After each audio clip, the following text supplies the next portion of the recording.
Hi, maganda.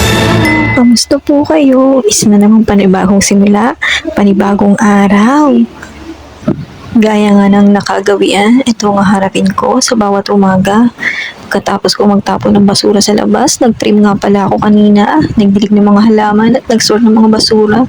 Di ko na lang kinunan. Kaya nung matapos naman ako, bumalik ako sa loob at inihanda ko nga itong mop. Lalagyan ko to ng tubig at lalagyan ko ng dishwashing na mayroong sunok-suli pag mop. Nagwalis na rin nga pala ako ng kabahayan at ang dami na naming alikabok na naipon simula kahapon.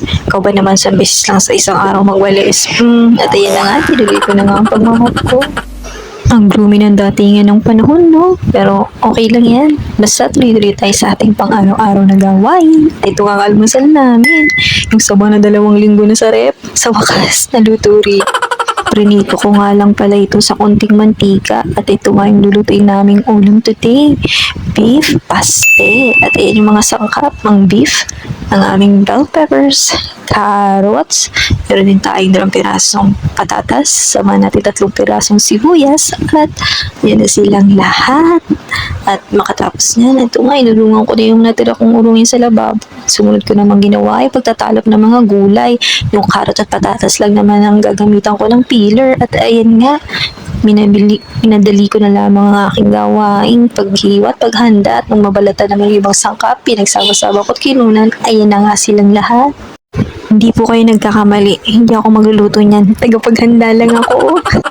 Ang ganap ko lang pala ay mag-pan fry na itong aming beef para mamaya lutuin at titimplahan na lang ni boss. Papalambutin ko yan sa loob ng 1 o 2 oras. Ito nga, nagisa na nga ako ng sibuyas at bawang. Yan lang naman ang bahagi ko sa pagluluto ngayon. 1 kutsarang garlic na palang ginamit namin dyan. Pagkatapos nga mag-isa, ay nilagay ko na uli yung beef at hinalo-halo at nilagyan na 1 basong tubig. Palalambutin na natin to sa loob ng 1.5 hanggang 2 oras para madaling kainin, hindi makunat, di ba nga? Ayan na nga, tatakpan na natin to. At ang sarap nga nito nung naluto. Hindi ako nagtimpla pero masarap naman talaga. At syempre, dahil masarap ang ulam, kailangan nating magsaing. 5 takal o gatang na pala ang isinain ko. 3 ulit ko nga palang hinugasan ng bigas. Kayo, ilan ulit ba kayo kung maghugas ng bigas? Baliin po natin na punasan ang ilalim ng rice cooker bago isaksak. At dahil nga sinapian ako ng kasipagan, kasipagan talaga, sinapian talaga, may ganun. Dahil ilang buwan ko na itong dinililinis, ayan, pinunasan ko na at ang dami na nga palang alikabok.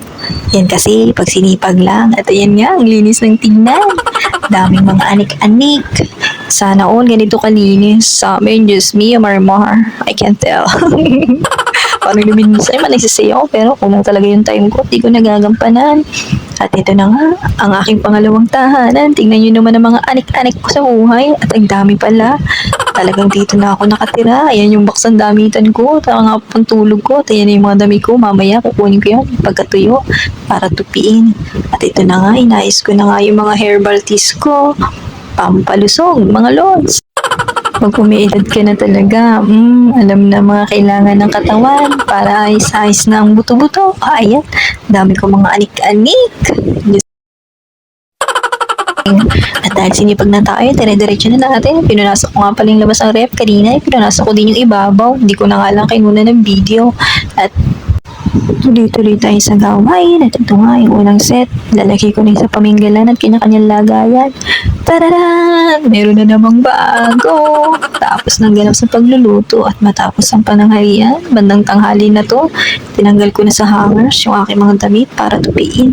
At ayan na, ay naku, ang tama ko, no? Tingnan nyo naman, talaga naman, di tayo pamayat. Ayan na, natapos kong tupiin. Thank you muli sa patuloy niyong mga suporta.